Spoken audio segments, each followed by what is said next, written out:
All right, with any luck.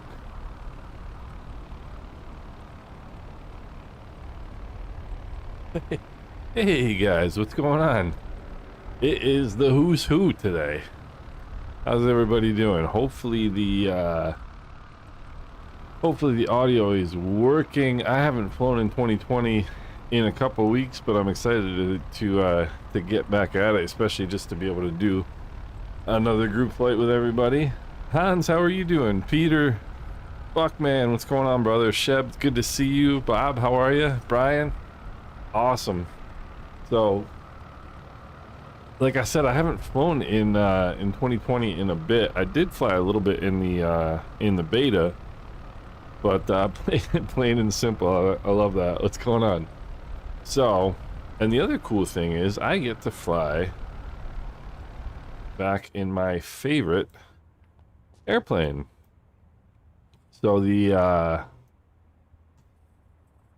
there's a new version of the Islander for 2024, and it's got like a different. Let's go rotating beacon on. We'll go mixtures and props full forward. Brian Crawley, thank you for the support, my good man. You're always an awesome supporter. I really appreciate it. 14 months, that's awesome. Let's see, rotating beacon on, mixture and prop full forward, master and battery switches on. I don't remember if I can use the fuel pumps in this. I cannot. I can never remember if it's 2020 I can use fuel pumps or 2024 on my Honeycomb Bravo. But, Luis, what's going on? This is awesome to see everybody back. And let's go fuel valves open. But anyway, the 2024 version of this plane is a little, it's different than this one, and it feels, this feels a little funky to me. I can't get used to it, but it's good to be back in this version. So let's take a look outside. Make sure there's nobody out there to kill or maim. And let's go left mag on the right engine. That didn't work. What's wrong here? We've got fuel, we've got electricity, we've got... Yeah, maybe we need both of them. Let's try both mags. That's not doing it. What we got? Master and battery switches are on. Fuel pumps are on. Fuel valves are open. Go all. I mean, that shouldn't make any difference. Why are you not starting, airplane? Bizarre. Try this one. Alright, we're having a smashing lack of success here. What do we got going on? Master and battery switches are on. Ah, haha, I forgot this airplane. External power supply. Now we got it set here. Alright, left engine good, or right engine good start. Oil pressure is good. Left prop is clear. There we go.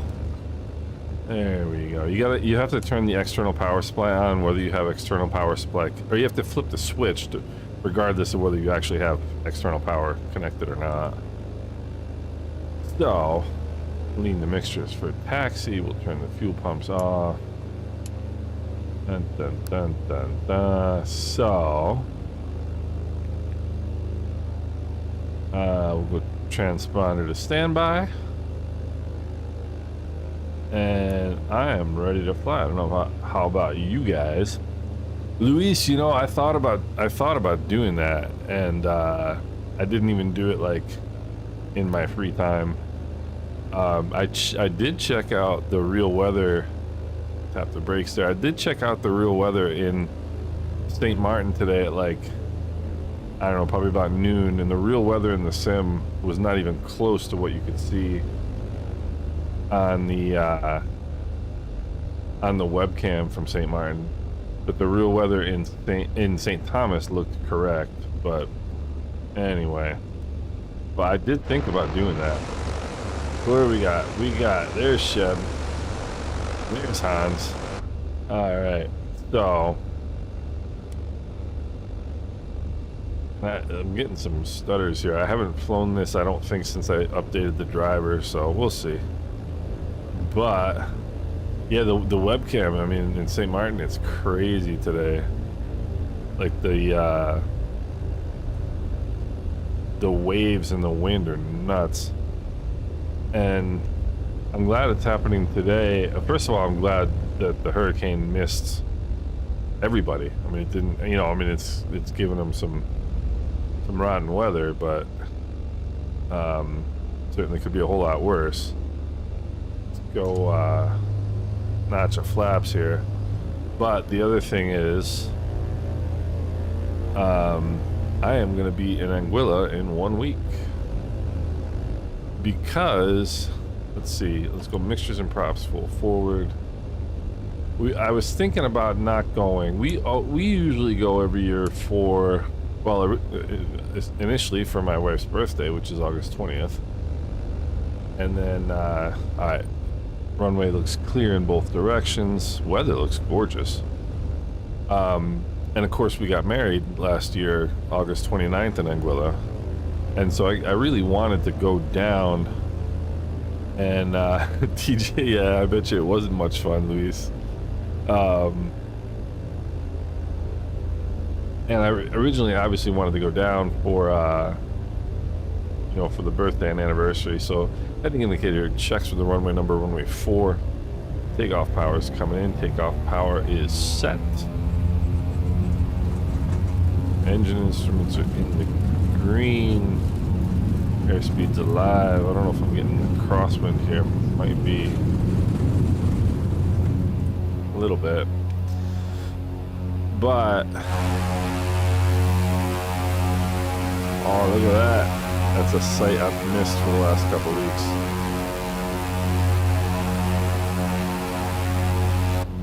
But anyway, as some of you also know, my dog has been sick. And so we kind of decided like we weren't gonna go away this August like we usually do. And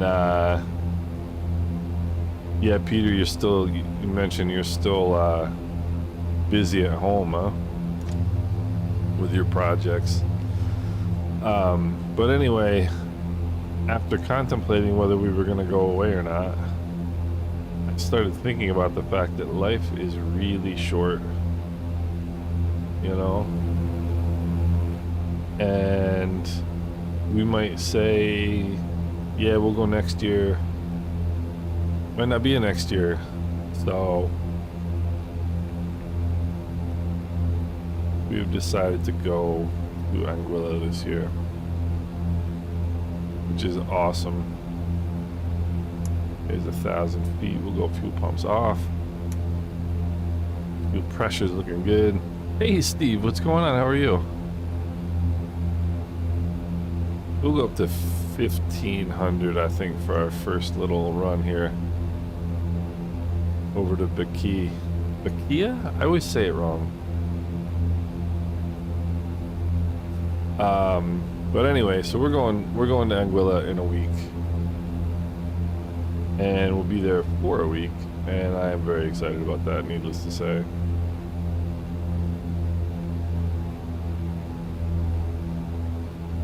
So we'll come back to 23 squared on the old power here.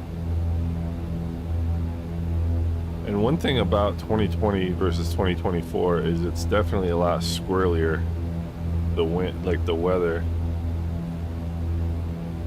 2024 is a lot more stable. That is an awesome view, look at that. So I'm looking forward to that. We're heading to into Anguilla next Saturday. And we're just gonna sit on the beach and do nothing for a week. Last year we did all kinds of stuff and, you know, went out to eat a lot and blah blah blah blah blah. This year we're just gonna hang out, do nothing. Let's see here. Flaps are up, fuel pumps are off. What is the runway number in Bakia? Yeah, Steve, it's good to be back for a live flight. It's been Whoopsie, whoa. Why is that happening? What the heck was that all about? Oh, you know what? I think anytime... Alright, you know what? We're gonna turn off FS Realistic here. For some reason, I think with FS Realistic, whenever I leave... Whenever I leave this screen, the plane goes nuts. Nope, still does it. Well, I don't know. Anyway, but colder climate in Scotland. Nice. What I wanted to do is take a look at Bakia and see where the runway number is over here. Why is... What is going on with the wind? Is everybody else getting this wind? Or is it just me? It's like completely...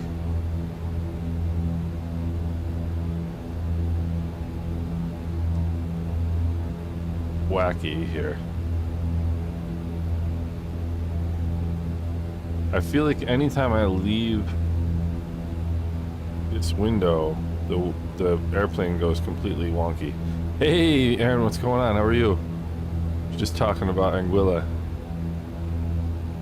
And anyway, so I'm gonna try not... I don't know. I want to see what turbulence setting I have real quick, because this is like completely nuts. It would help if I remembered where the turbulence setting was in this sim. Is it assistance options? It is not. Anybody remember what turbulence low? And look at look at this. So is anybody else like having their airplane thrown about the sky? I'm feeling like this is a little bit excessive for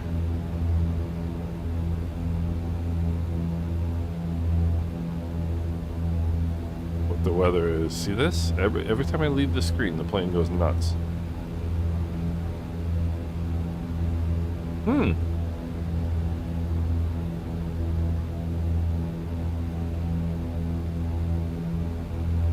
Winds are calm. I wonder what's going on with my airplane.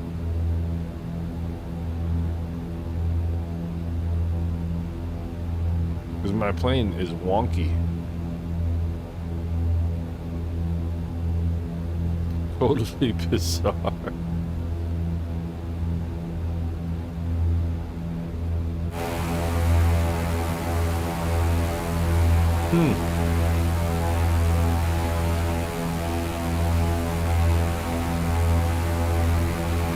I don't know.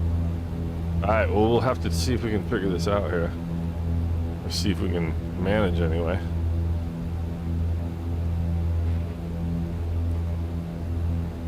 People do sometimes tend to forget, myself included, that small airplanes can be pretty uncomfortable to fly sometimes, depending on what the weather is. But man, I would have thought, if anything, this had something to do with, yeah, it's definitely...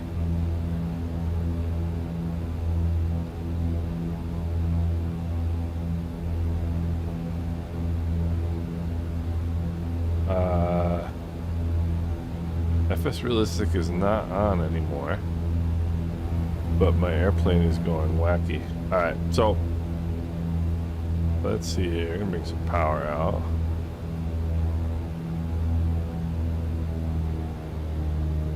Bring the props back here. There's our airport, our first destination.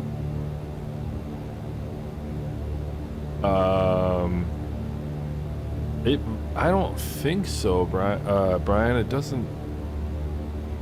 But it's just. Usually, if anything, FS realistic is what makes it like a little bit excessive sometimes. But I turned it off and it hasn't made any difference. So we'll have to see here. Seems a little bit quieter right now.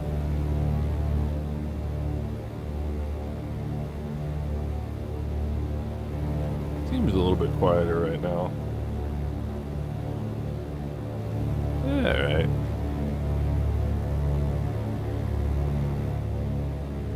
We'll bring some power out here.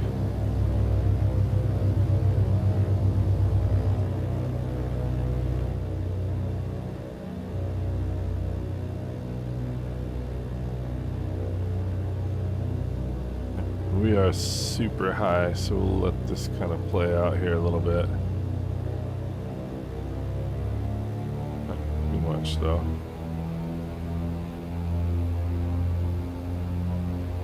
You know what? I might be out of balance. Might be a weight and balance thing. That could possibly be. That could possibly be. I'm gonna restart once I land here.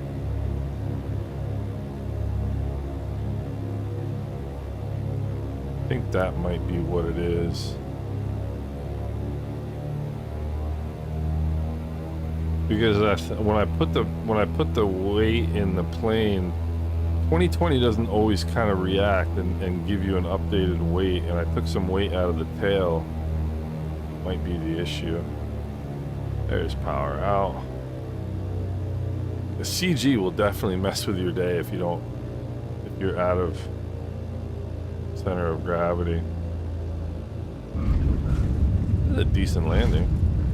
And what might have happened is once you start descending, then being light on the nose, or lay on the tail rather, might not have as much of an effect as it does when you're in cruise. I bet you that's probably what it is.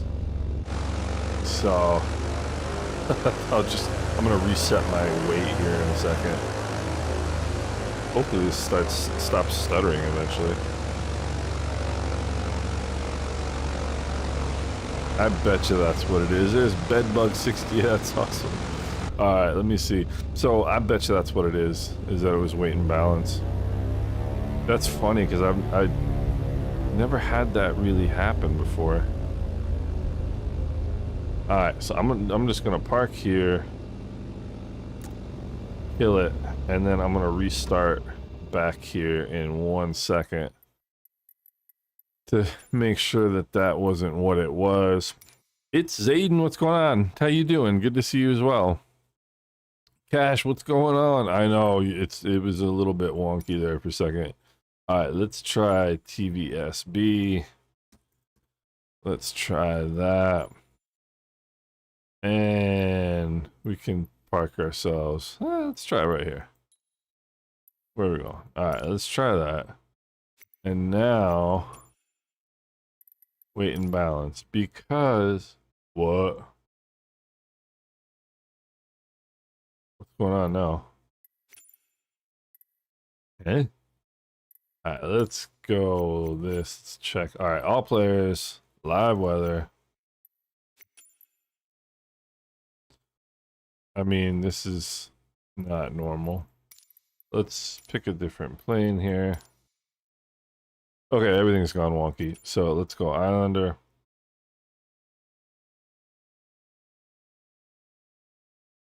No. I've never had anything weird happen with weight and balance in this sim. And I wouldn't know why it would do that all of a sudden now. But, yeah. Alright, we'll just leave it where it is. And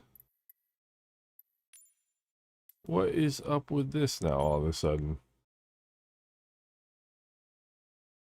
Alright. Let's try to see what happens. Yeah, 2024 looks like a zillion times better. It's weird because you think 2020 looks great, and 2020 does look good, there's no question about it. But when you switch to 2024, it's not much of a comparison. You know, for me, the watercolor looks so much better. And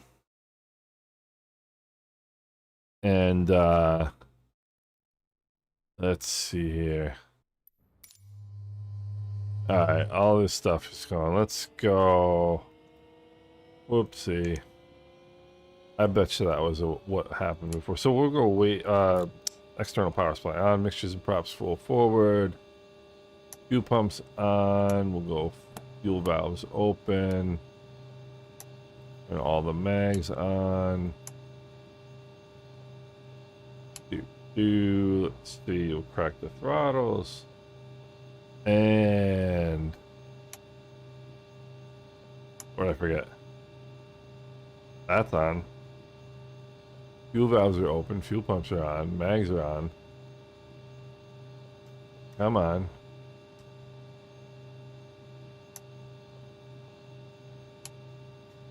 All right. There's fuel pressure. There's fuel in the tanks. What is it now?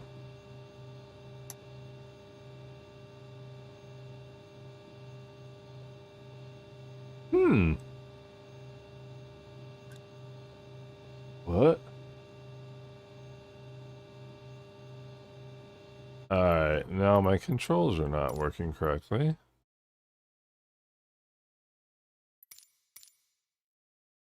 Alright, let me restart, fellas. Sorry about this. There's something wonky here. Controls aren't working. Yeah, the PM did. Hey, Mark, what's going on? How are you? I'm just gonna restart this. Hopefully it won't kill. Let me see here. Yeah, we'll go back over here. Hopefully this will work. But yeah, 24. That's the plane that I'm really waiting for. Is the 737 rather. What were the X? Oh, X's on the check sheet. That's what it was, but I'm too impatient. Alright, that's okay. Mr. Chaser, wie geht's dir? Wo kommst du her? This is what I get for not having flown this airplane for such a long time. Anyway, this is what's going on in the islands today. And for those of you who might not be aware, in about 90 minutes, there's going to be an event down in Trinidad on VATSIM, which should be pretty cool. I'm definitely looking forward to that. But yeah, Tübingen, war noch nie in Tübingen. Bin noch nie in Tübingen gewesen. Let's see here. We'll try that. FS Realistic connected. I'm gonna kill FS Realistic because it just gets too wacky anyway sometimes. And any moment now. There we go. All right, so let's try this again here. TVSB. And yeah, let's go this one. But something was weird too, like the parking spaces weren't showing up in the map view. So something was weird anyway, and the weight imbalance is all messed up. I wonder what this is all about. But we'll just go like this and we will see what we get here.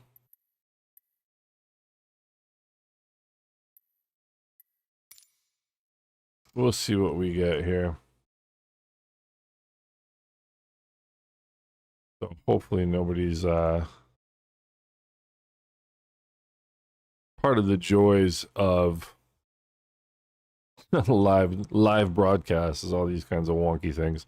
Like I said, I haven't really flown 2020 in a bit. I did a couple of flights during the beta, and everything was fine, but doesn't seem to want to cooperate today. So now 1, 2, 3, 4, 5. There we go.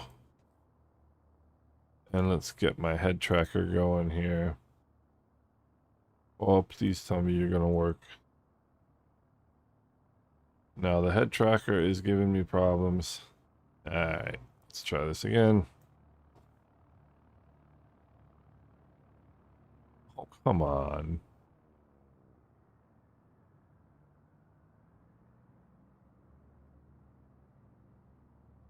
Head tracker is not working.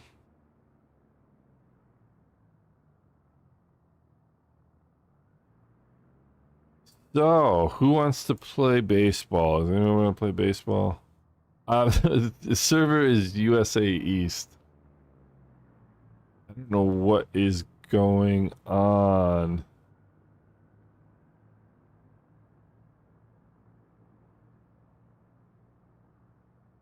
Come on, head tracker. Please, can you just work? Alright, main menu. Ay. If the head track, I don't understand. I use OpenTrack. And in this sim in particular, sometimes it works and sometimes it doesn't work, and it doesn't really seem to be obvious as to what the difference is when it works and when it doesn't. Ay. So I just want to fly. So that was one of the reasons I really wanted to get a flight in today, a group flight in today, is because I'm going to be gone next Sunday and the Sunday after. Well, Sunday after we'll be home, but... Alright, now. Please open. Thank you. Thank you. Take back everything I was about to say. Alright. External power supply on, rotating beacon on, mixtures and props full forward, fuel pumps on, fuel valves open, let's go mags on, master and battery switches on, fuel pumps come on. Did I turn all that stuff off? I did not. Okay. Just goes to show haste makes waste, right? Alright, there's one engine. No, come on. There we go. There's 2 engines. I didn't crack my throttles. Okay. External power supply off. Let's lean the mixtures for taxi. Parking brake coming off. Let's go flying. Come on, baby. Let's go flying. I have to decapitate this gentleman. Which does make me feel bad, but the TBM 9, that was a plane that I used to love to fly back in the day. Flaps are set. Hopefully that's all that was just a weight and balance issue. Let's see, transponder squawk altitude. Mixtures and props full forward. We'll go fuel pumps on for departure.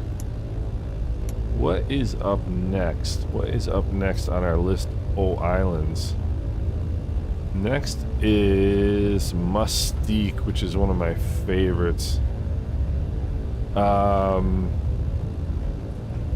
Cash, I mean, it's like not our day, right? I don't know. Actually, I think probably it wasn't working because I didn't have all my didn't have all those X's unchecked. All right, now we're ready to go. Mixtures and props full forward. Few pumps are on. Flaps are set. You guys are a patient lot, and I appreciate it. Ay, runway checks with the heading indicator. Takeoff power is coming in. Takeoff power is set. Engine instruments in the green. Airspeed is alive. I'll let out a little bit of the crosswind correction here. You can definitely tell the weight in the airplane in this sim, which is a good thing. But I think I often fly this plane heavy. And it's very sluggish when it's heavy.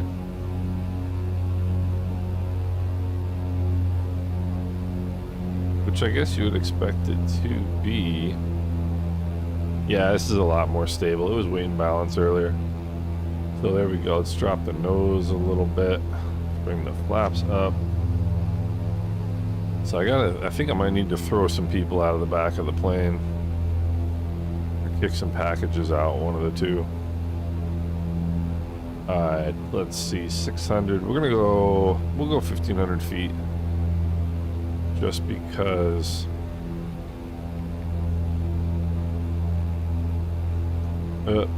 TVSM.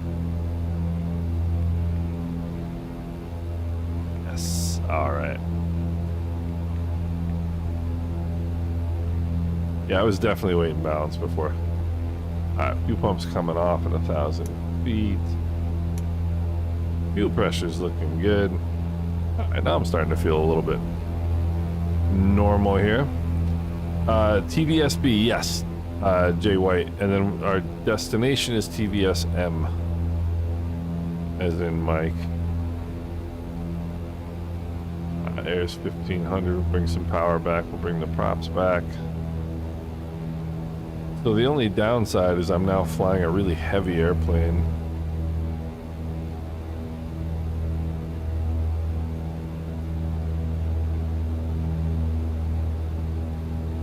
Which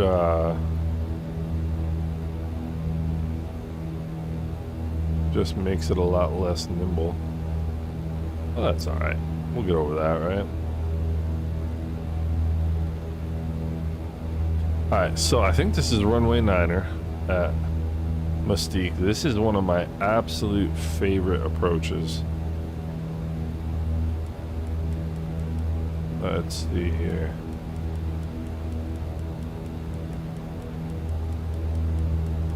Take that.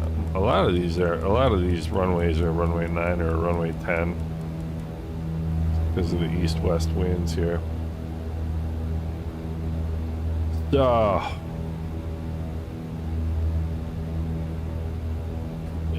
Jay White, KRME. That's my home airport. Kilo Romeo Mike Echo. Griffiths Airfield in Rome, New York.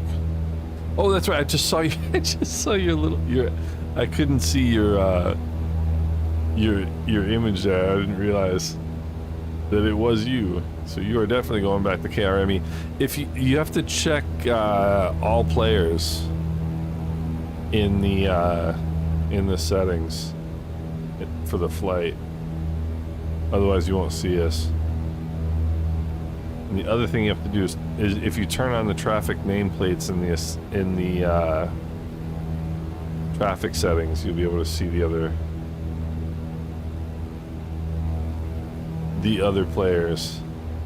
But yeah, it's a US East server, and then turn on all players. You should see us. Don't give up yet, because that'd be awesome to have you join. Buckman, threw 2020 in the trash many moons ago. Oh, yeah, you know what, Buckman? I'm hoping that when Sim Update 3 comes out for 24, that more people do the same, because I don't want to leave the 2020 crowd out. You know what I mean? and I was in the 2020 beta for such a long time. And Mike Coffee is not here, by the way. Mike Coffee is the primary reason why I'm flying in 2020 today. I don't see a barista flyer anywhere. Does anybody see barista flyer? Man, this is awesome though. Great to see so many people. All players is set. Right, we gotta bring some power out here, get ourselves slowed down. There's 115. But yeah, I mean, Mike Coffee has been expressing his displeasure with the lack of 2020 flights for quite a while. So I did a 2020 flight today. As my dog now joins us. Kenneth, how are you doing? What's going on? Now I gotta like really bring the nose up to slow the plane down because it's so heavy.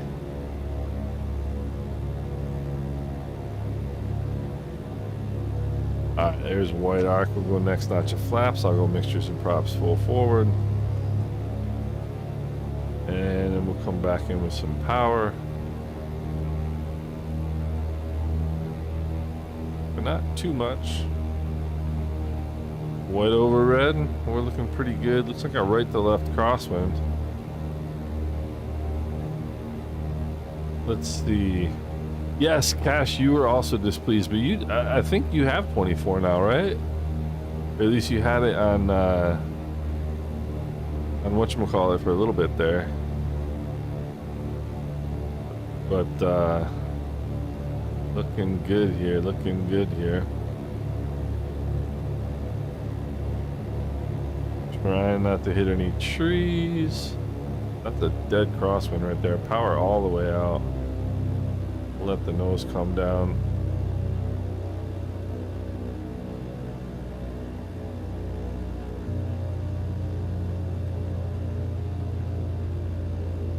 That right there was pretty nice. That right there was not bad at all.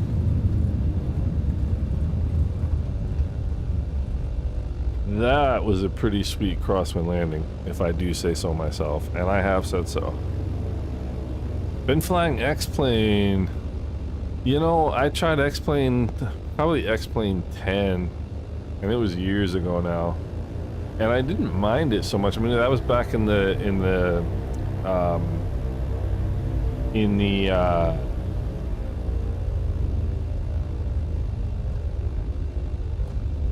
prepared days. And so, is that the Carbon Cub? That is sweet right there.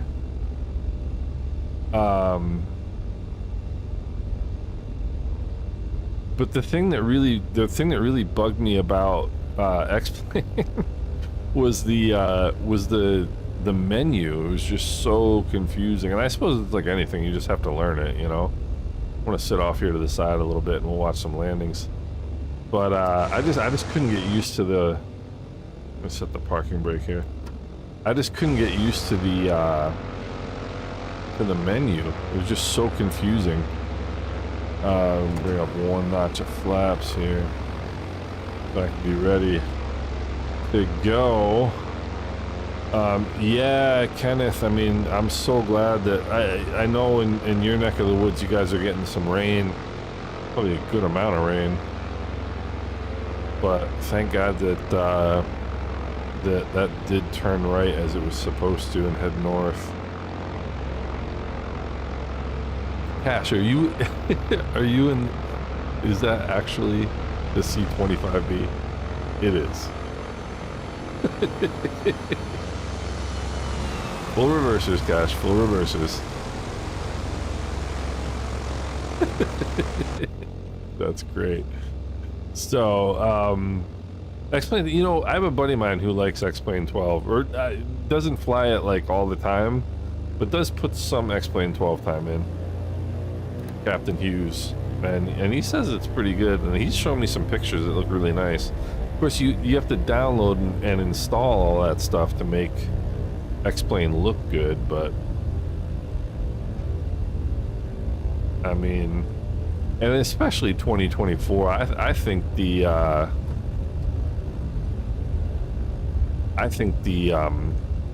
flight model in 20, you know, the flight model is the big thing about X-Plane. That's what everybody says. The flight model is so much better, but the flight model in 2024 is, I think it's very, very good. So it's kind of hard for me anyway to kind of justify wanting to check something else out. Alright, let's get the nose into the wind here. Where are we going next? What have I said next here? What is next on our list of places to go? We are going Tango Victor Sierra Charlie. So let's go here. And I'm too lazy to bother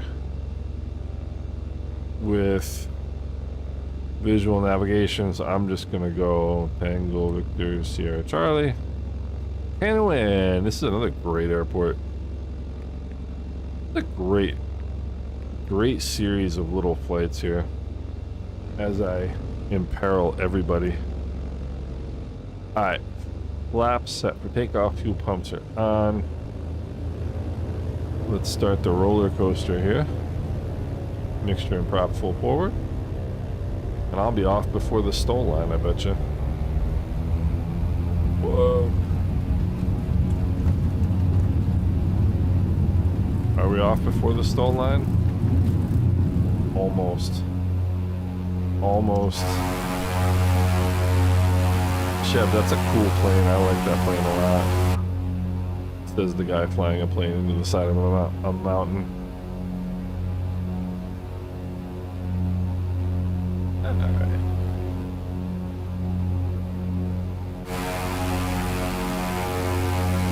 That's such a cool airport. I think this island is privately owned, if I'm not mistaken, which I still find bizarre. Yeah, Cash, you know, I noticed you weren't moving very much. Kenneth, I'm very, very glad to hear that, because that's one of those things that, like, it's easy for me to be in love with the Caribbean when I'm not facing down a hurricane, you know?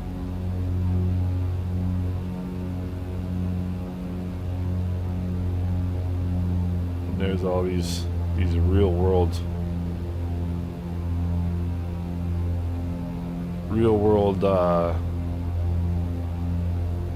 dangers, you know. I mean, this part of the world, as a matter of fact, this part of the world that we're flying in right now got absolutely decimated last year in a hurricane. You know, it's funny, I was talking to my Mrs. Island Sim Pilot about this. Like, we've often talked about, like, we'd love to move to the Caribbean and so on and so forth, and we would, but it's like, you take the risk of, you know, moving there and then having a hurricane take out your house. Do you spend the rest of your life wishing you had and not do it? Like, it's just, and for those of you who live there, like, it's just normal. I get that. Like, I have a good friend of mine who lives in Jamaica, and I asked him about it, and he was like, yeah, it's life. We live with the risk of hurricanes. It's just it's just part of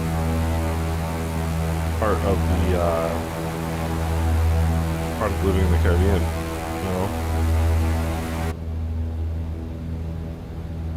you know. Where I live, winter's pretty nasty, but, like, my house isn't gonna get blown away, you know. So, what do we got here for a runway? We got runway 13. Yeah, see, this is happening again. When I navigate away from my Flight Sim 2020 window, things go wacky. Alright, I guess we'll just live with it right now. So runway 13 coming up. debug that. If I was flying an airplane that had a little bit more in the way of avionics, I could get a better sense of what the winds are. But I'm not.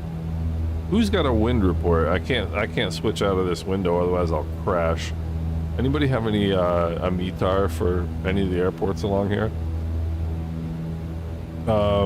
Yeah, it's all about how you plan for it. Yeah. Well, I mean, it's yeah. It's, you know, it's what you're used to. I mean, we have the same kind of thing. Like, we know that from, you know, the end of November until March, it's going to be bitterly, bitterly cold, and it can be dangerously cold. It can be, we can have dangerous storms. Hey, Mike, what's going on?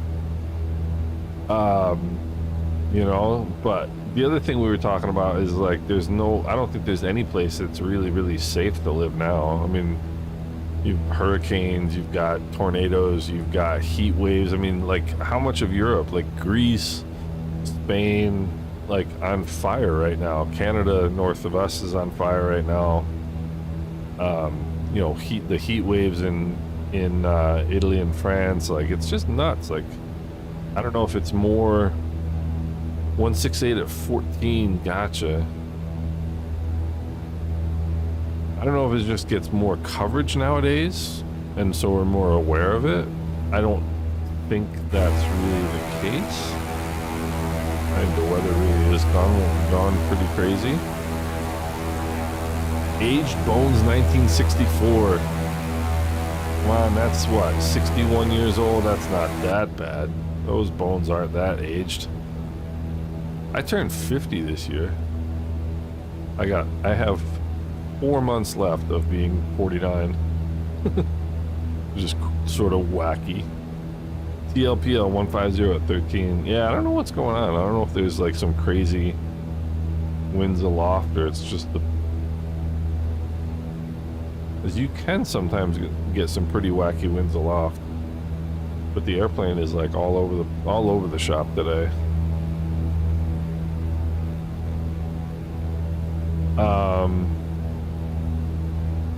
Try to see me talking. Oh, but it didn't come up. I gotcha. I thought you were talking about it didn't, the airplane didn't pull up. That was a nice landing into Juliana, by the way. Cash, did you see that wind shear you had? At about 100 feet, you went from 14 knots to 24 knots of wind. Like, that's what pushed you off to the left. That was crazy.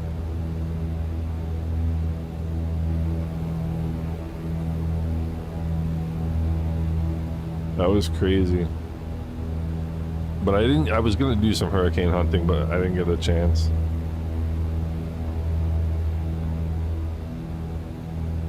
So, view, huh?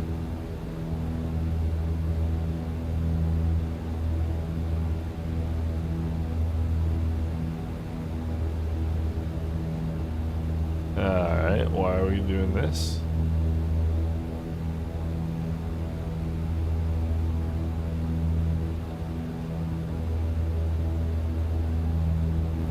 Alright. You know, I wonder actually, because I was just thinking about the fact that oftentimes when you have really windy conditions at like 1,500 feet, it can, even at like 200 or 300 feet, the wind can really settle when you get down to like 50 feet because of friction. Like friction with the buildings and trees and all that sort of stuff can really have a dramatic effect on the wind at, like, you know, under 100 feet. And I was sort of wondering if I was going to get the same thing here. And then of course I realized there's really not much in the way of buildings and so on to cause friction around here. So I wonder if, because when, like in real life, when you're, sometimes it can be like really squirrely until, yeah, like, you know, 50 feet, 30 feet, 20 feet above the ground. and then it sort of settles. But there's not, you know, open water out here. I mean, there's a little bit. There's some hills and some trees and a couple buildings, but not much, you know. All right, we'll go mixtures and props full forward. Few pumps are on. Flaps are not set. That's why we do checklists. 260 at 19. Yeah, it looks pretty sprightly today over at Juliana. But anyway, I wonder if there's like less friction in this part of the world. There must be a little bit of power here.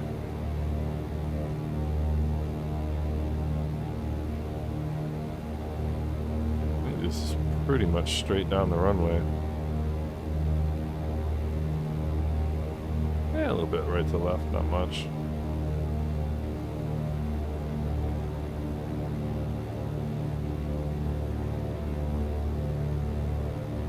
A little bit of power. Oh. Alright, this one was pretty good, actually.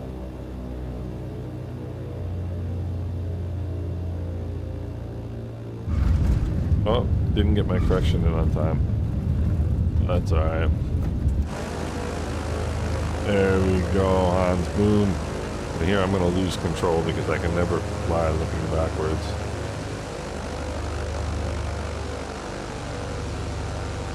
The DR40 in H bones.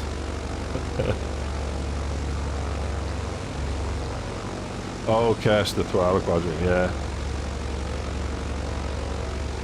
One of the things I like about this scenery is the we have a little boat area over here, a little marina. I hope this part of the world recovers very nicely and very quickly from the hurricane last year. So that I would love to see this region in real life. Actually, you know what? I'm gonna make use of the grass here. Spin myself around. There's no reason to taxi off.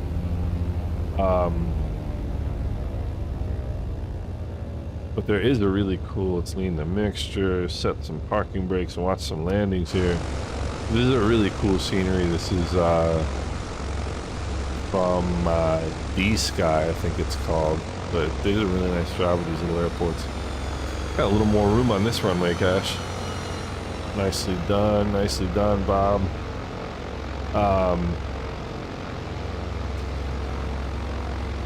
And we got the Carbon Cub coming in here.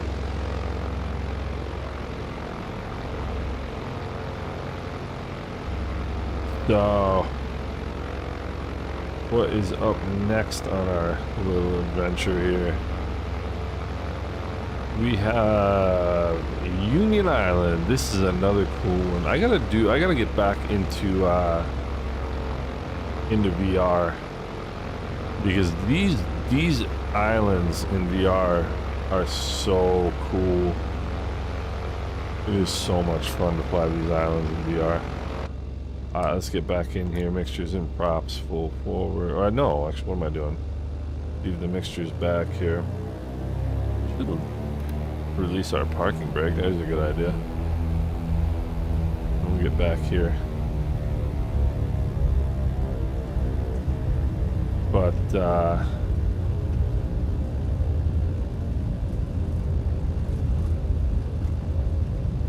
let's see here. Real pyro. That is a nice looking approach there. It's so weird seeing a Cub with tricycle gear land. That's a nice crosswind landing right there. It's so weird seeing a Cub with a tricycle gear. You know, I'm only used to seeing it with a Run Wild. What's going on? I'm only used to seeing the. Let me not take out the Pappy lights here. Only used to seeing the tail dragger version of the Cub. The Cub is just one of those planes. It shouldn't be a tricycle gear airplane. It just shouldn't.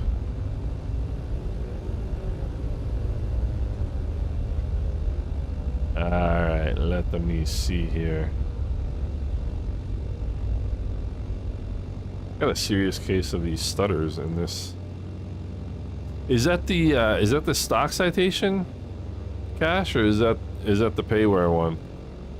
'Cause I think the Payware one is the citation X, right?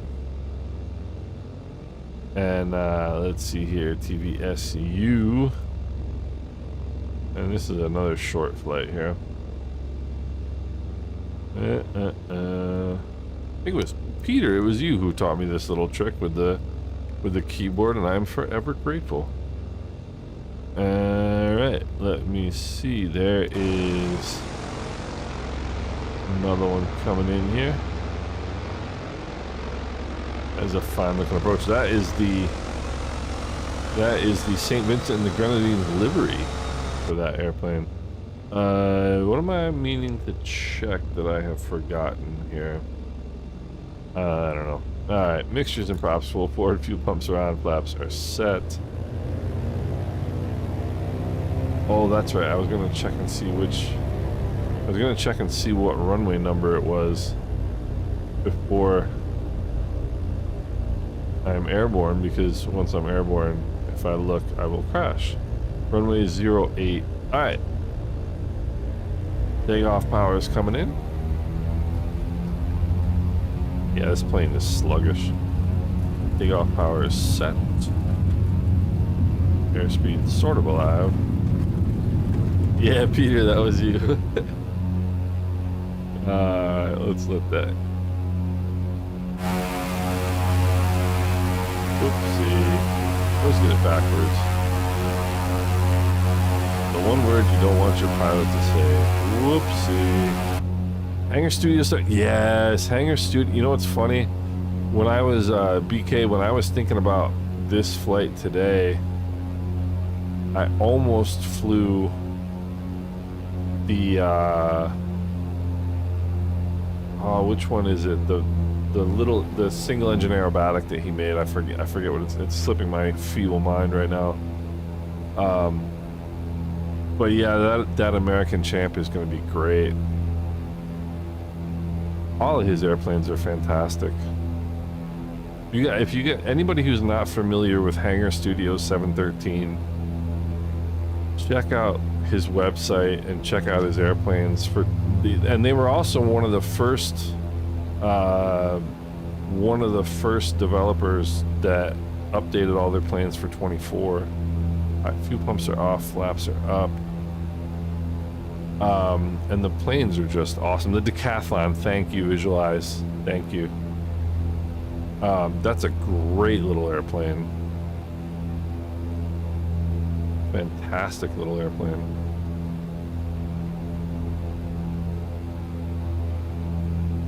I think this is the one, Union Island is the one you can come at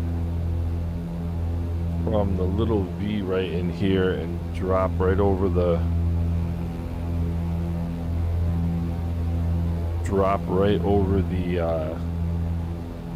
hill preceding the runway and just drop it in. It's pretty sweet.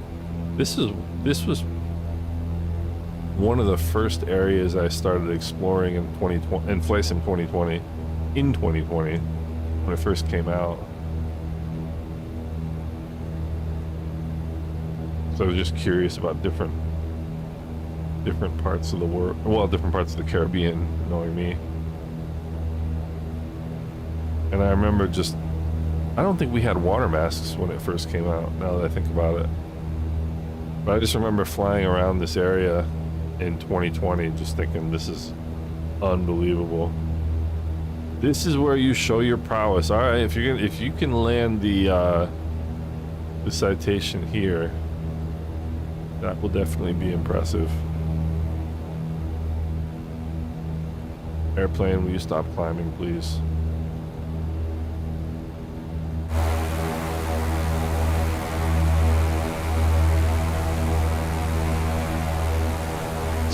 So, oh, there's a 777. Look at that.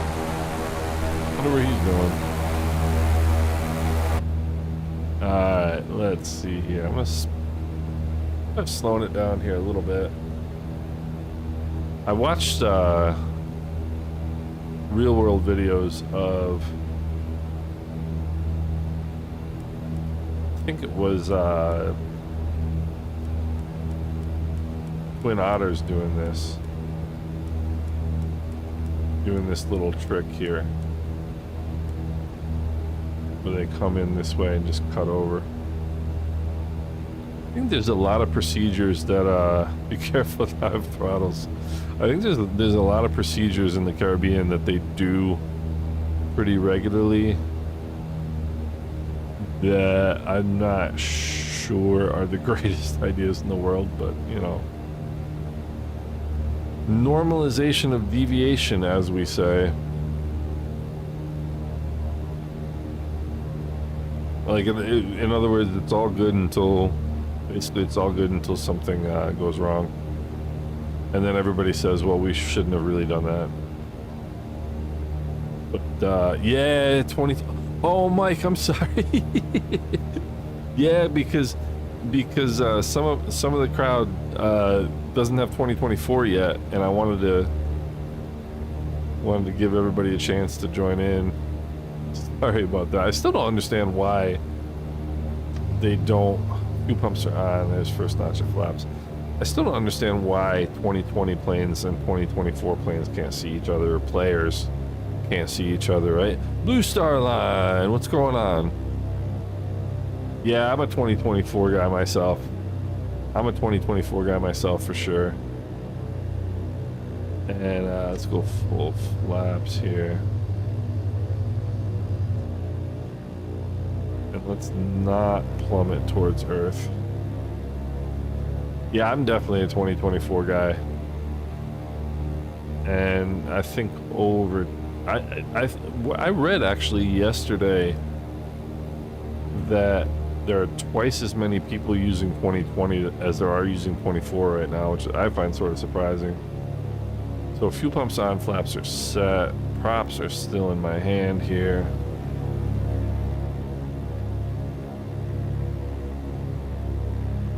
Little too much energy.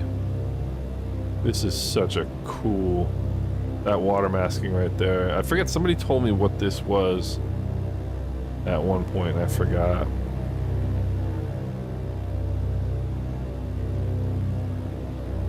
Alright. Yeah, there we go. There goes Cash.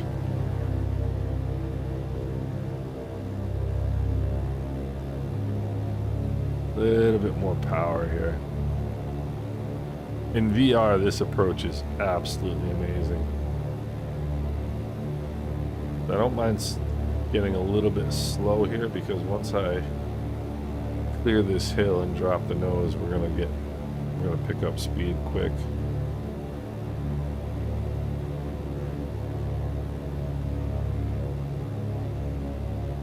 This approach in VR is amazing. Power's all the way out. Mixtures and props full forward. That's a little bit too much there, 1,500 feet a minute. This is going to be a floater, for sure. This might be a go-around.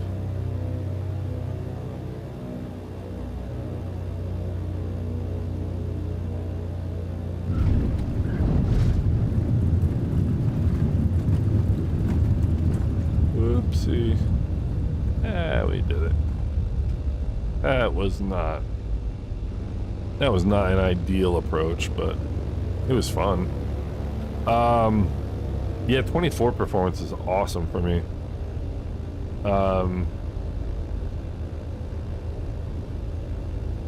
Yeah, Blue Star, it's I mean, the livery thing is starting to come around in 24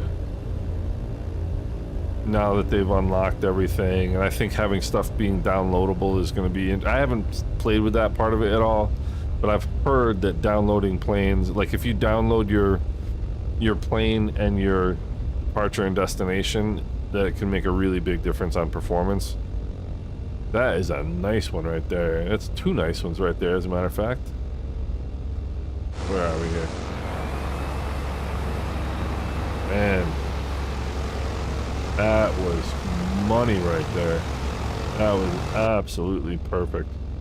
But I've heard that if you if you download the plane and your departure and your destination airport, it makes a big difference on performance. I have not confirmed that, and I don't know why I haven't confirmed that. I should have done it, but I should have done it. There's Aaron. What's going on? He's dropping in.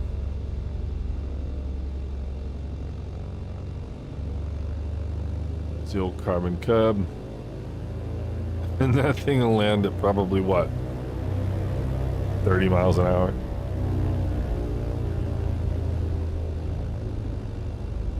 Alright, let's see here.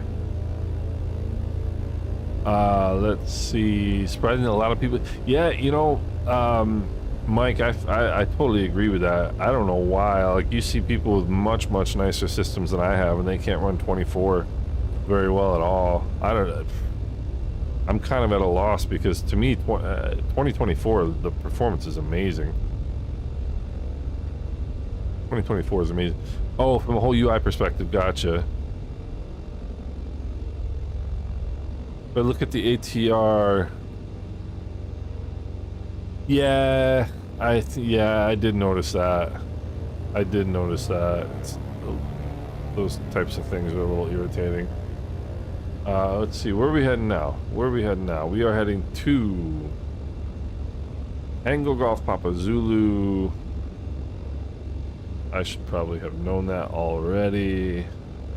Come on, iPad. Thank you. Alright. I mean, this is literally a 30-second flight, but we're going to put it in anyway. Tango Golf Papa Zulu. Lauriston, this is another cool one. Lauriston is almost more fun to fly out of than into. Okay, let's go.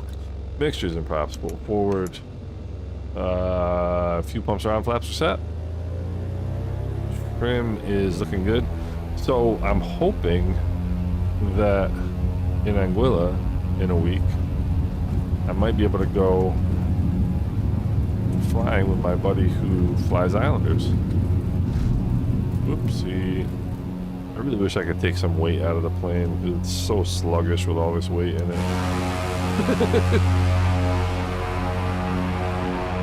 This cash. I gotta get a screenshot of that. So yeah, sometimes when I'm, depending on what's going on, sometimes I get to go do the Friday mail run with my buddy who flies Islanders. So that would be kind of cool. What would also be kind of cool is if I don't crash right now.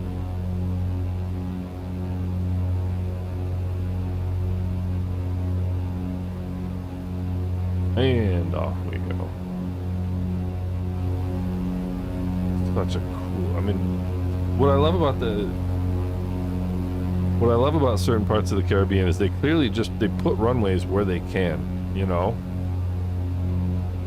But like, and I've mentioned this before, there is a developer, I forget what they're called right now, but they've done an entire series of airports and sceneries and airplanes from the 1930s. And to me, that's like one of the greatest unexplored possibilities in both sims. Is you could recreate entire eras, not just locations and, you know, airplanes, but you can recreate eras, because you could like, you know, really, you could build an airport like the way it was, you know, 100 years ago, or maybe not 100 years ago, but like 80 years ago, 70 years ago. And like, so many of these airports were dirt strips in World War II. And I would love for somebody to build these airports as dirt strips in FlightSim 24. And like, we could fly, for example, the DC-3, like around to old airstrips in the Caribbean. It would be so much fun. It would be so much fun. Where are we going now? What runway do we have? I think it is runway 9. And it is. And I'm stuttering my way down to Grenada here.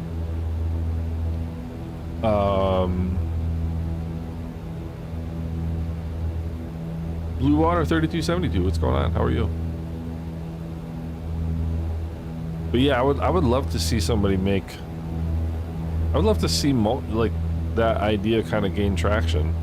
The idea of like recreating entire eras. There was a freeware project that started on the official forums. I actually mentioned this exact idea on the official forums before I got thrown out of the official forums, and a group of people took the idea and did the old cross-country mail routes from the 1930s, I do believe, and they made I guess the stops along the U.S. mail route in the 1930s were, I mean, they were obviously very rudimentary, right? And there's no like paved runways or anything. They had some sort of beacon, some sort of standardized type of building and stuff. And they went and recreated this, and I thought that was the coolest thing in the world. And so you can download this whole package and fly the old mail route across the United States. And that's the kind of thing that I think would be really sweet to see, like. Yeah, dude, Blue Star, yeah. I got thrown out of the forums like probably 2 years ago now. It was one of my proudest moments. No, I shouldn't say that. It was not one of my proudest moments. But they're just so poorly moderated, and I kept pointing that out, and they finally got annoyed with me, which I guess I somewhat understand. They probably have a different take on this story than I do, but whatever. And about a year later, I tried to re-ingratiate myself. I hope that's a word. Get myself back into the good graces of the forum team, and they. Oh no, that was both, Mike. That was both IslandSim and the official forum. Which I will often point out when there's a common denominator, it's usually the common denominator that's the problem. But in this case, the common denominator was me, so I mean IslandSim is a cesspool, but the official forums are all right. I just think that they could do a better job of following their own rules, essentially. Alright, let's get to the white arc here. Yeah, Jane doesn't like me, which is all good. And basically what happened was I would like, so many people start like these stupid threads with like clickbait thread titles, and I just found it so annoying, and by the rules you're not supposed to do that, and so I kept pointing out that people were constantly doing that and they shouldn't be. And so basically I was like pointing out the fact that they weren't following their own rules, and they just got irritated with me after a while. But what are you gonna do? It's okay in the end, because like I spend so much time on flight sim related stuff anyway. I don't have time. I wouldn't have time to bother with the forums anyway. I think I have enough trouble keeping up with everything else that I try to do. All right, fuel pumps on, flaps are set, seat belts are secure, mixtures and props full, forward gears down and welded. All right. Airspeed is a little slow. Airplane is a little high. We'll trade one for the other here. Power's out.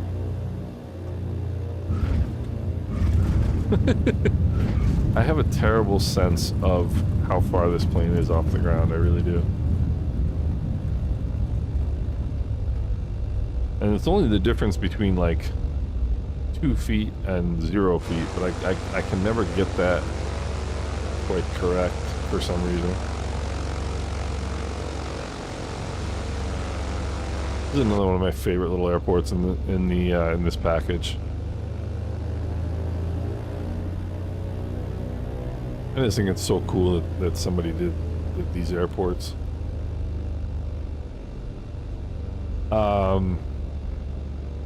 Yeah, I have a somewhat of a sordid history with with forums, but that's all right. I think forums are a good idea in general, but like, there's so much favoritism, and like, one thing that really bugs me is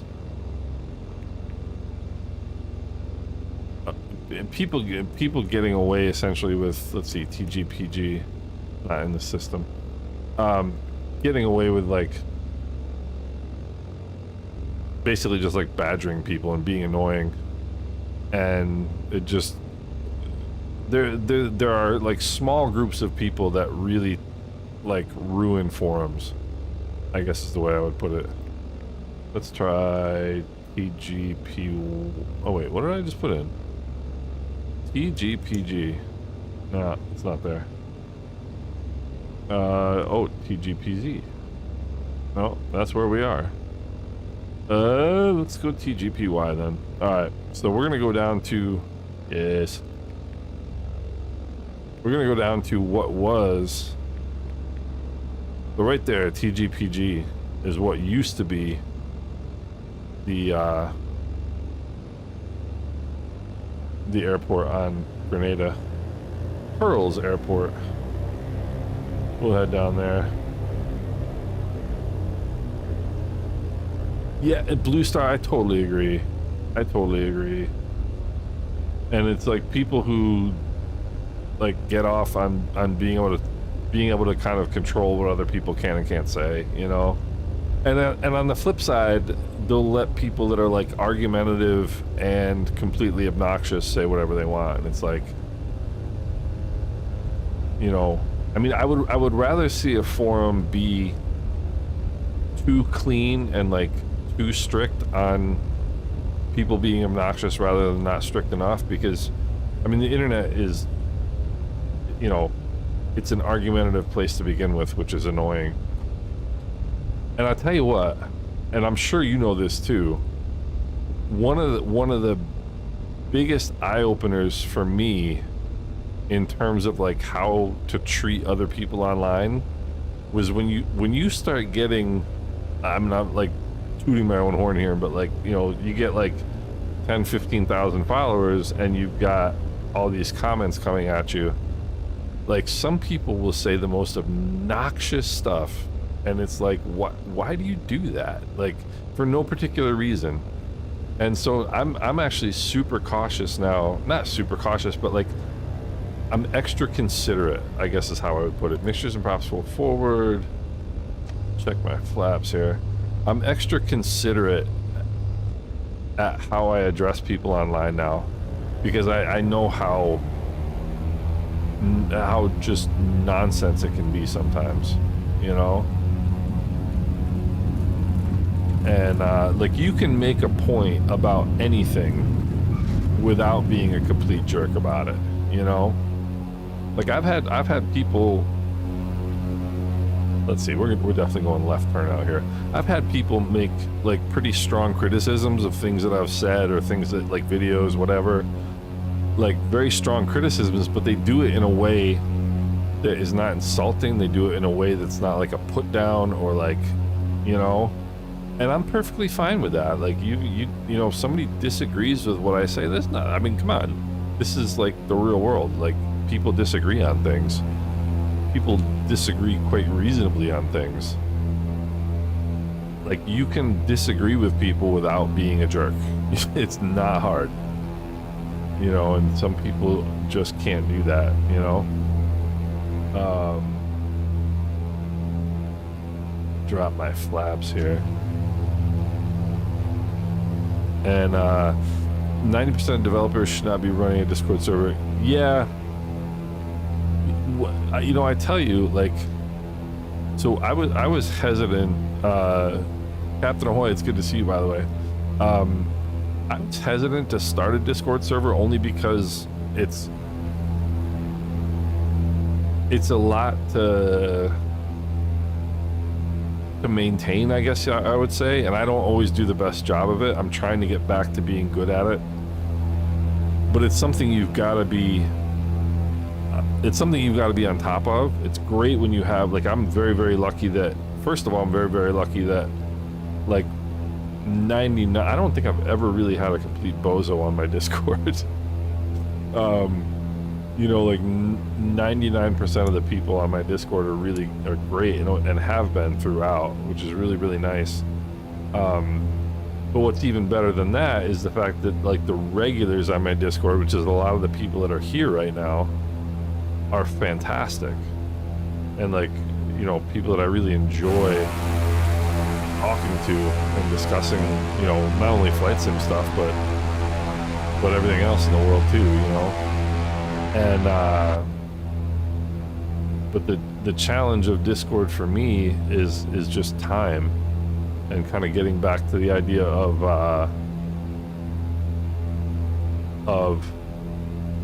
like how the forums and how they are moderated and how people are treated. Like,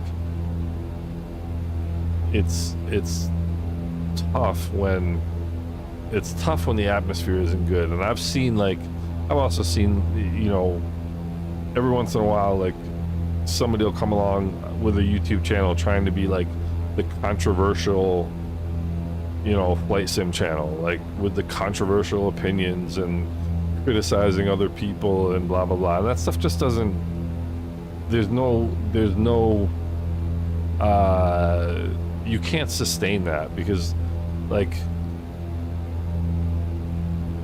being kind of destructive as opposed to constructive just doesn't work in the long run, in my opinion. What gets people together as a group of flight simmers is, like, a mutual interest in improvement, whether it's improvement in your flying. Like, there are certain flight sim channels that are focused on flying, like, you know, real world pilots, real world, you know, Airbus captains, real world Boeing captains, and so on and so forth. And they're fantastic because they know, you know, so much more than any of us ever could. You know, going through a type rating and getting a few thousand hours on an airplane. Or, you know, stuff like I do a lot of, you know, tech stuff and trying to help people with performance and so on. But, you know, I have so little taste for negativity anymore. There's too little time. There's too little time in the world and in life for, like, arguing with people for no purpose, you know? That's my opinion. And I will tell you for sure that having a YouTube channel has really had an impact on the way I feel about a lot of this stuff, you know.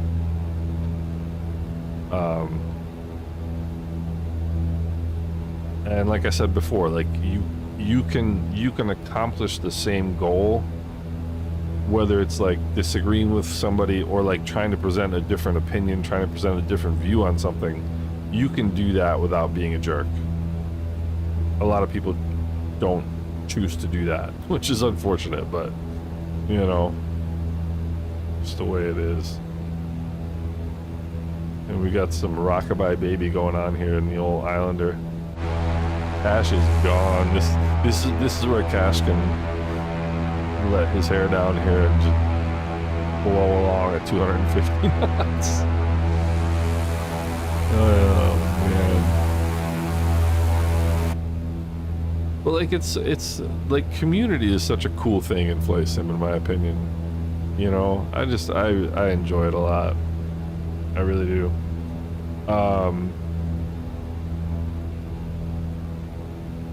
Yeah, yeah, Captain Hoy, you're right. You're right on that. And again, like I think it depends on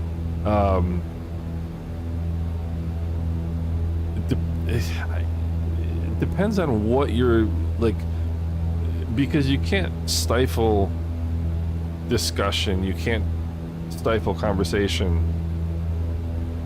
but it should be kept in a lane, I would say, where it's constructive and where it's nice.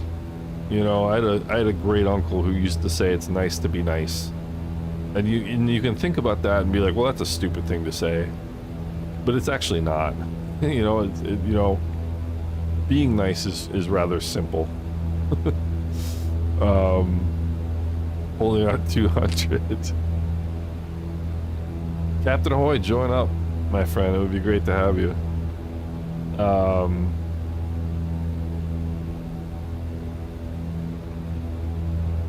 Yeah, I mean, you know, and I'll tell you too, like you were just saying about Bluebird, and I've definitely learned about it over time. Like,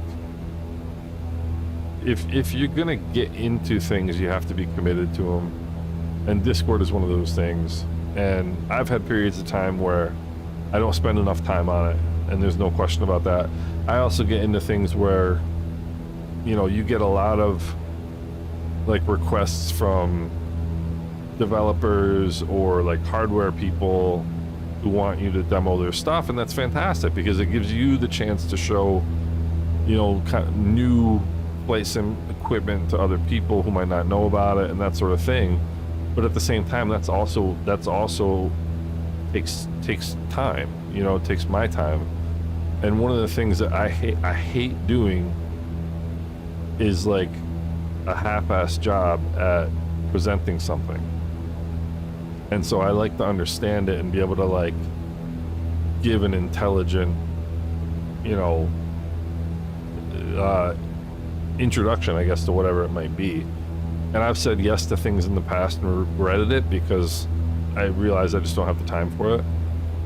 And but it's, you know, live and learn, part of it. But like the overall, and I think play sim. Whoa! See, I just went to Volanta and look what happened. But I also think that the majority of the flight sim community is pretty cool. That's Pearls right there.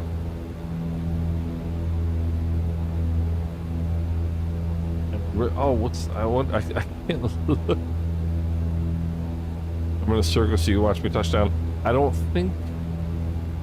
know what the tailwind is here. I can't look because if I look, I'm gonna lose control of my plane again. Does anybody have a METAR for Grenada?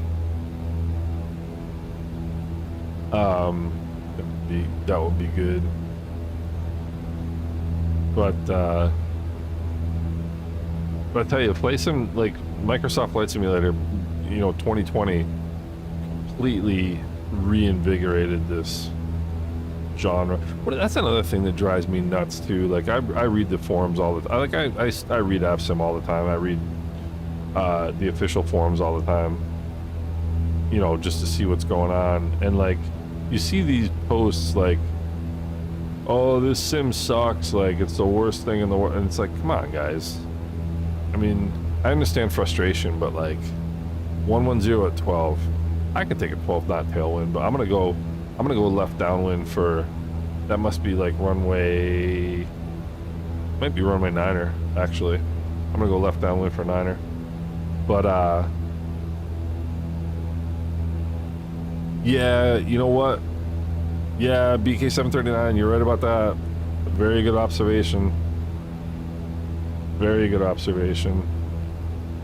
And it's also like anything else where you tend to hear the most extreme, you know, the most extreme elements are the loudest, right?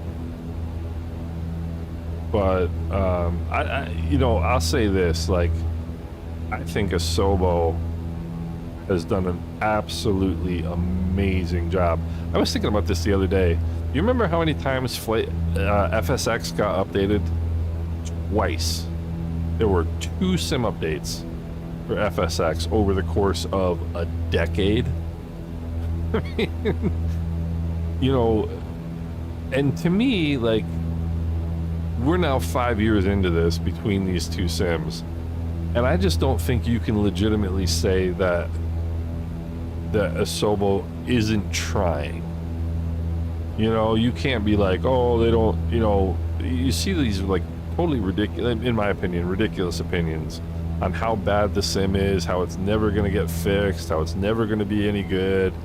And I understand frustration. There's that element of it too. Like when you're just, you would give anything to be able to play this sim, and for whatever reason you can't, it can be really frustrating. And I understand, like, some people just get on that trip and it's a little hard to get off sometimes, but like Asobo should have a lot of what's the word I'm looking for? Not credibility. Well, credibility for sure, but also like I just think they've proven that they're committed to doing this, and they're committed to doing it well.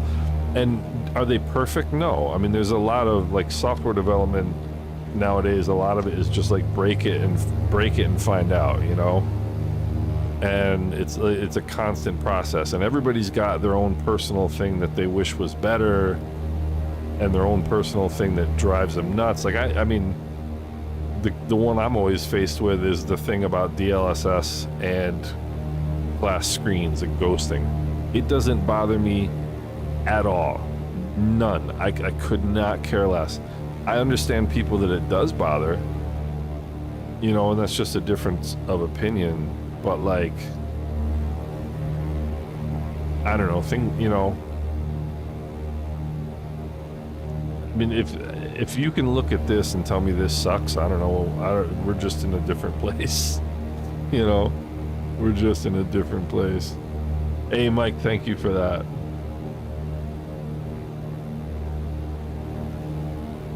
And really, the idea of turning my fuel pumps on is a good idea. But like the idea of streaming real world data, like in particular real world terrain data and stuff like that, is just it's absolutely perfect for flight sim. You know, like this was a match made to happen. All right.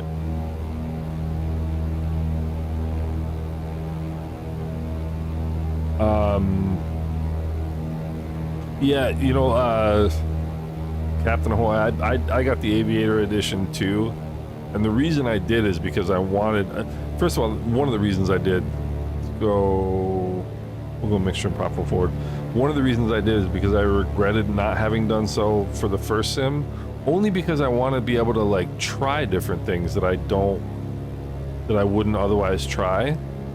And in the case of 2024, it was the Airbuses. Like I was never gonna buy the Phoenix Airbuses just because I'm not an Airbus guy. But I got the Aviator edition because I thought, you know what, like if I get the stock Any Builds Airbuses and they're really good, that's a cool thing, that's a win. And I thought the Airbuses actually were really good, the Any Builds ones. It's just they kept crashing on me. But like I can understand people who, you know, spent $200 on it and were disappointed. I can definitely understand that, you know. And I also for whatever reason I have stupid luck with things. I mean, I don't know what it is, but I always with 2020 and with 2024, I've gotten good performance. I always have. And let's get a little bit of rudder in here. Oh, this is gonna be a banger. Whoopsie. And this is a cool one. If you guys don't know, so this is off flightsim.to. Somebody redid Like I said, this was the old airport on Grenada, and somebody reconstructed it. There used to be, I thought, I must not have it loaded because there's an old wrecked airplane here, and I'm not seeing it. But Adriano, how you doing, man? Yeah, I'm getting really close myself, Adriano. I'm getting very close myself. I'm not going to be on 2020 for a heck of a lot longer. I mean, you know, the main, there's really two reasons that I still have it. Number one is because, like, there's still a lot of, I still get a lot of traction for my channel with doing like sim update tests and stuff like that. But also there's a lot of people, like a lot of the people flying today with this group, like, you know, still have 2020, don't like 2024 yet, or don't have 2024 yet, whatever the case may be. And I don't want to like abandon I don't want to abandon a lot of people that are still flying 2020, you know. Captain Ahoy, that might be my favorite too. Volanta is a great thing too, by the way, and I'm not affiliated with them if I remember correctly in any way, but I think Volanta is one of the coolest. I'm a stats guy, like I'm a baseball fan and I like stats. I don't like weird stats like WAR and all this nonsense that they're doing nowadays, but like wins above replacement. But I enjoy stats, and like being able to look back at your history of flights and where you've gone and what you've done is really pretty cool. And what I always try to remember to start Volanta no matter what I'm doing. Let's see, TGPY. Oh, I've already got it in because I already have it in. But I always try to remember to start Volanta no matter what I'm doing in the sim, because I always want to keep everything recorded. Like I want to have everything that I do, yeah, recorded. You know, so I have a record of like all of my flying. I remember back in the prepared days, I had like a manual logbook that I kept for my flight sim stuff, and it's just so cool to be able to have like a visual representation of everything you've done. I'm gonna take off uphill here if I'm not careful. So what are we gonna do? Are we going over the top? Are we going around? Let's see. Oh, no, we'll keep that right there. Two pumps around, flaps are set. I don't know.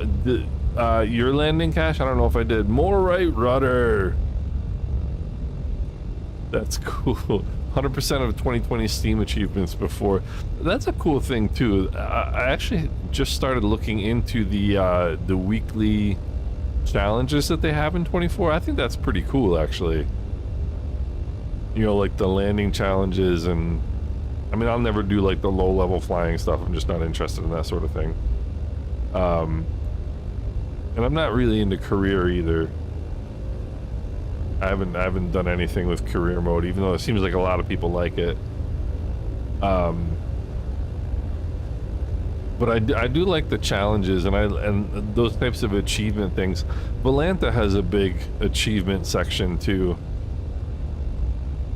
which I think is really cool. It's like it gives you different ideas for flying, gives you different purposes for flying.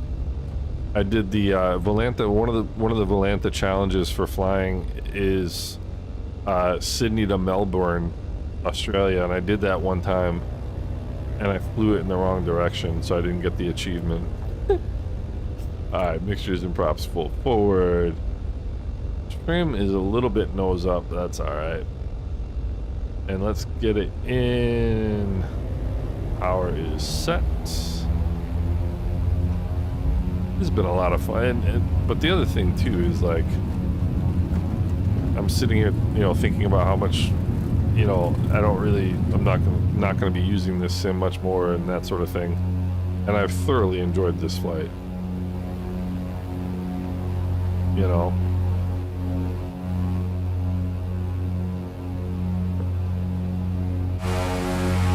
I've thoroughly enjoyed this. So, last leg. Last leg. Let's see here.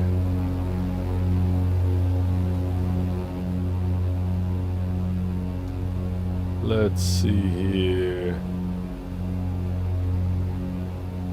Well, Volanta's cool too because like you can do the, you know, adding friends on Volanta and you can see where your friends are flying, and I think it's pretty cool. And actually, one of the things that I wish Volanta could do, if Volanta could do traffic insertion into the sim, that would be awesome. That would be awesome because you could do group flights with, you know, and it would be much easier to promote them. Which I think would be helpful. It'd be much easier to burn out my engine going at full power here without paying attention. Let's see here. We're gonna be able to outclimb what we're facing here. Probably this is the Islander.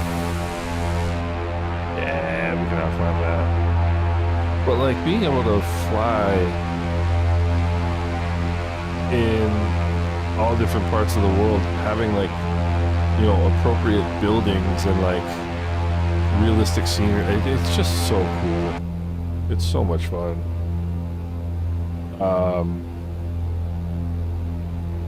Yeah, you know, Adriano, I think that's going to be a big driver of change, of the change over to 2024. People being able to download stuff. I'm good with streaming most things. I didn't like the idea at the start, but now I really have no problem with it. Mainly because I have a really good internet connection, you know. And if you didn't, of course, that would be problematic, right? And not everybody does, you know. So I think that's going to be a driver of people switching to 2024 as well. I think 2024 is about 2 years ahead of, at least 2 years ahead development-wise compared to where 2020 was at, like, let's say the 9-month stage, right? It's been out about 9 months now. And I don't think Flight Sim 2020 was anywhere near as good as 2024 is at the 9-month mark. Like, not even close. Alright, flaps are up, fuel pumps are off. I don't know, I love 2024. I do. And I realize not everybody shares my opinion, but I genuinely like that sim. I like this one too. Every time I fly this, when I start off, I'm like, this isn't that great. And then by the end of it, I'm like, yeah, this is actually pretty cool.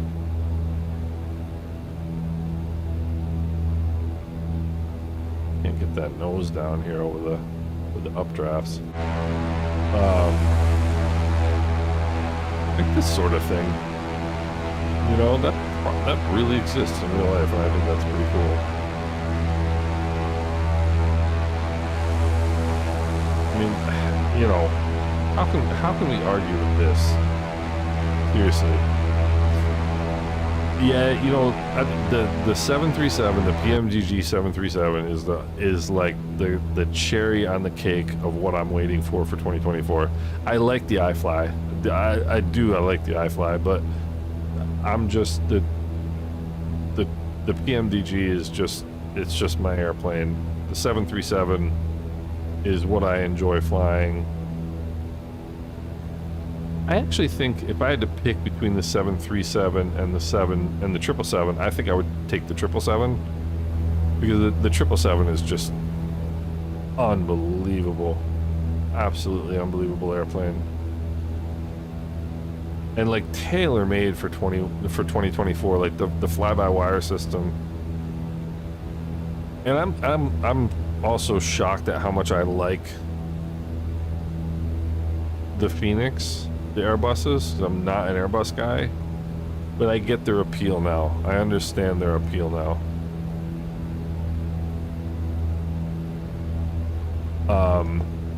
You know, Eddie, what's going on? I'm doing great, man. How are you? Good to see you. The Ryanair stairs.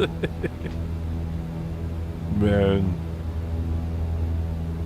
Those are some funny, those are some quirky, those European low costs, like them and EasyJet, those are some quirky airlines. I flew EasyJet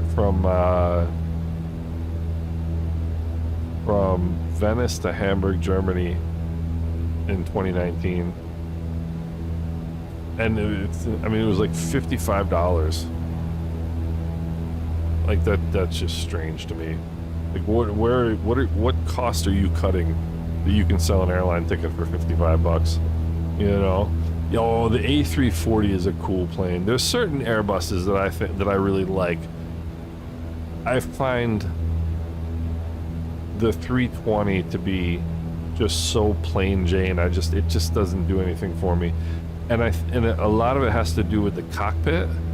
Like, it's just, there is no passion in that airplane. That airplane is designed well, it flies well, it performs well, it does everything you need it to do.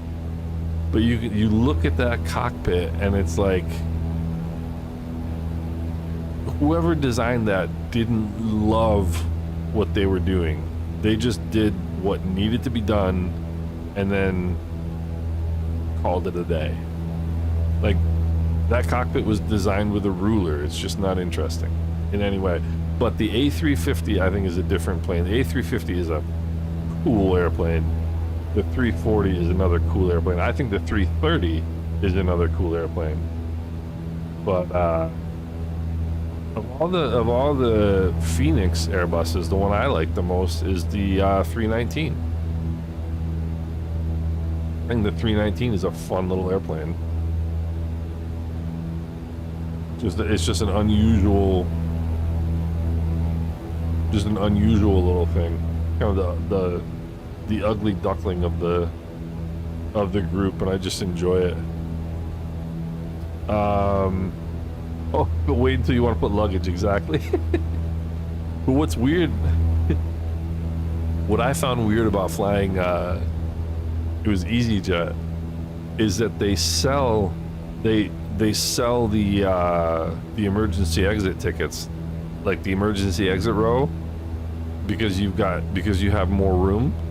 So you've got, 220 students in the plane who are perfectly capable of opening the emergency exit, and then you've got 4 people over the age of 80 who don't feel like sitting with their knees in their chins, and so they buy the exit rows, and they can't open these, but like you can't technically, I guess, tell them to like move, because when we flew Venice to Hamburg, my wife and I had one exit row on one side, and this is in no way an insult to the older generation of Americans or the older generation of human beings. I think one of the things that we do as a society, which really sucks, is undervaluing people who have been on this planet for a long time. They know things that we don't know, and we would be wise to like value that and honor that, rather than like be like wanting the old people to get out of the way. But the couple that was sitting in the other exit row on the other side were like literally like 85 years old. And I'm sorry, but I just think from a safety standpoint, if we had to evacuate that airplane, it could have been a problem. It really could have been.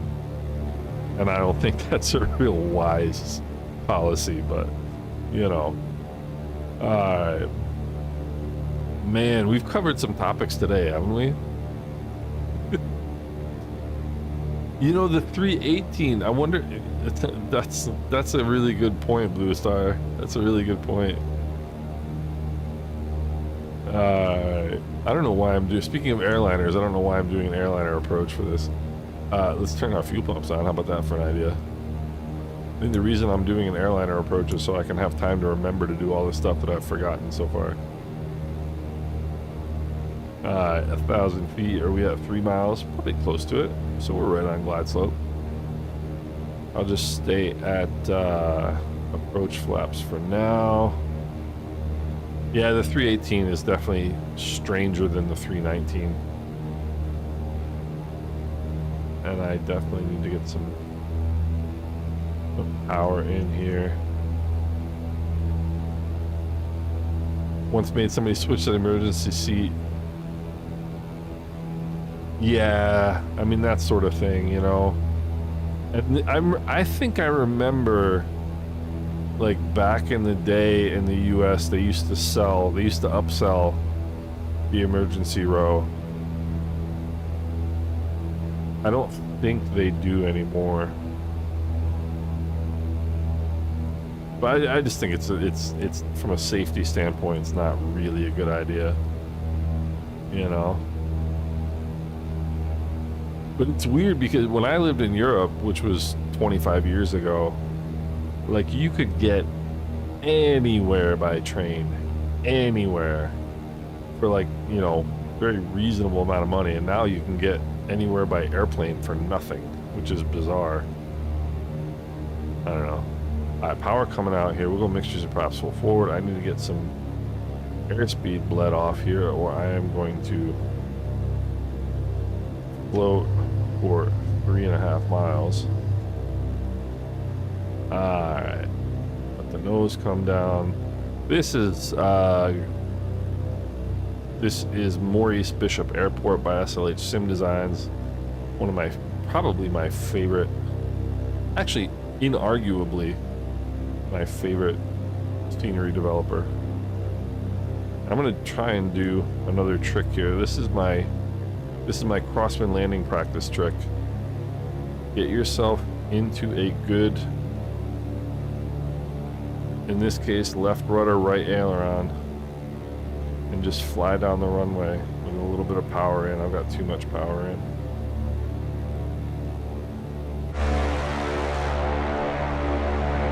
This is how you practice crosswind landings. This is also how you practice stalls. Stall spins.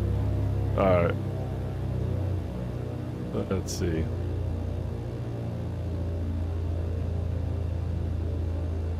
I flew down past the turn off, which I didn't mean to do. Alright. Let's spin that around. That's a great way to practice crosswind landings, is just fly down the runway with your crosswind correction in, like 10 feet off the ground. It's fun too. It's fun. Frankie 17, yeah, totally. And Sim Update 2 had really, Sim Update 2 is a big performance gainer for me over Sim Update 1, or the original version, and Sim Update 3 is even better. So we got good stuff coming our way. Sim Update 3 is very, very good in my opinion. And we got a Carbon Cub. Are you down yet? He is on the ground. He is on the ground. There we go. And that's the other thing, like the idea of adding live ship traffic to me is such a cool idea. You know, it's all these like neat things that that is so well done. Mike, I don't trust helicopters. I never have. I had a helicopter pilot tell me once there are 5 things to do and you only have 4 appendages. And plus, helicopters have the aerodynamics of a grand piano. I don't trust them. I don't think I don't know, maybe I should one day. Is it hard to set up the controls for it? Oh, Adriano, the Trinidad, yeah. I mean, that's one that is gonna be. So I have the Trinidad, Tobago, and this airport package from, I forget who did it. Somebody did it early on in 2020, and I was grateful for it just to have a version of that airport. But SLH Sim Designs will do a completely ridiculous version of that airport, and I can't wait. Cannot wait. So we'll go mixtures to idle cutoff, throttles are idle, we'll set the parking brake. Go lights. Oh, I didn't turn one of the easy ways to turn your lights off is never turn them on to begin with. Avionics master off before the mags come off. And master and battery switches off. And we'll set the chocks and the boarding steps. And then we will do where on or there we go. We'll open our doors. And here we are. What an awesome flight, guys. That was so much fun. That was a lot of fun. FSR 3 has a huge input lag. I don't use FSR 3. I use, if you're talking frame gen, or are you talking the like their DLSS version? What is it? Their upscaling version. I use the NVIDIA one. It doesn't have any issues, but Mike, do that. Make a video about it, and because I just don't know how to set all that stuff up, and I don't know how I would set it up with a Honeycomb Bravo and Alpha, you know. But man, this was an awesome flight, guys. I appreciate everybody. I really appreciate everybody coming out, considering the fact that I have left you guys in the lurch for about a month now, and I haven't done any flights, any group flights in such a long time. And this was an awesome turnout and a great flight, and I genuinely enjoyed it. And I hope you guys did too. Captain Ahoy, I appreciate that, man. Next time, absolutely. And we switch back and forth between 2020 and 2024. You know, just because, like I said, some people haven't made the switch to 24 yet, and I don't want to cut people off from doing being able to join. But oh, the frame gen, Frankie, I've had people. I haven't had any issues with it from like my perspective, but some people have told me that when you're watching it, it looks laggy on streams as opposed to like compared to NVIDIA. So I don't know. Maybe try the frame gen mod. I don't know. Oh man, you were in VR in the Cub, Bedbug. That's awesome. That must have been a lot of fun. This area in VR is a hoot, man. That's cool. I'm glad you did that. I hope you enjoyed that. Mike, that's a good point. FPS matches your refresh rate. G-Sync off, V-Sync on. Yep, that'll do it. Sheb, appreciate it, man. Need to get a proxy pilot for days you're busy. That's not a bad idea. That's not a bad idea. I mean, I wish that that wouldn't happen, you know, but maybe that's something we could think about going forward, you know. 2024 does have the Twin Otter, and that is a fabulous question, not a dumb question, because it's an important one. 2024 does have the Twin Otter. The only thing that annoys me about the 24 Twin Otter is they did the stub nose instead of like the kind of more modern version, like that Win Air flies. You know, it's annoying. But yeah, they have it, and it's great. Yeah, the Twin Otter. I'm actually surprised that I haven't spent more time flying that. But hey Adriano, I appreciate that. Thank you so much. You guys are great. This has been a hoot of a flight, and reminds me why I enjoy it so much. And it's because of you guys, you know. And I'm very thankful for all you guys coming out today and doing this. And we are invited for dinner, so I do have to get myself matriculating along here. But guys, thank you so much. Excuse me for coughing. Thank you so much for coming out. I'm gonna be gone. I'll be in Anguilla from the 23rd to the 30th, so I'm not gonna be flying next week or the weekend after, but early September we'll get back at it. Maybe we'll do Wednesday. I might be able to do a Wednesday stream if I have time work-wise. But guys, thank you everybody for coming out. Oh, the original, you know what? I had that downloaded somewhere. Which I'm not supposed to have, but I did. I hope they update that plane, because it's such a cool plane. But guys, thank you everybody for coming out. Mike, Adriano, Bob, Peter, Cash, appreciate you guys a lot. Sheb, thank you so much. And Captain Ahoy, it was good to see you. Frankie, thanks for coming out. And everybody who Birdman, I missed your hello earlier. I saw that. I apologize. just vision the false teeth out in the stampede.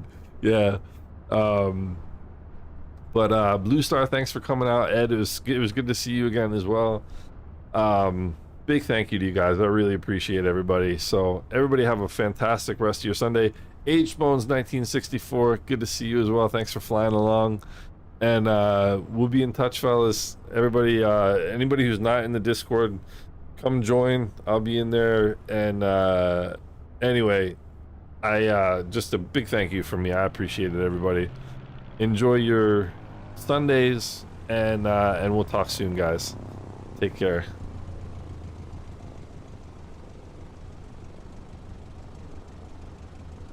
Hey, Cash, I will do that, man. I absolutely will. Be careful what you wish for. Peter, take it easy. Bye, guys.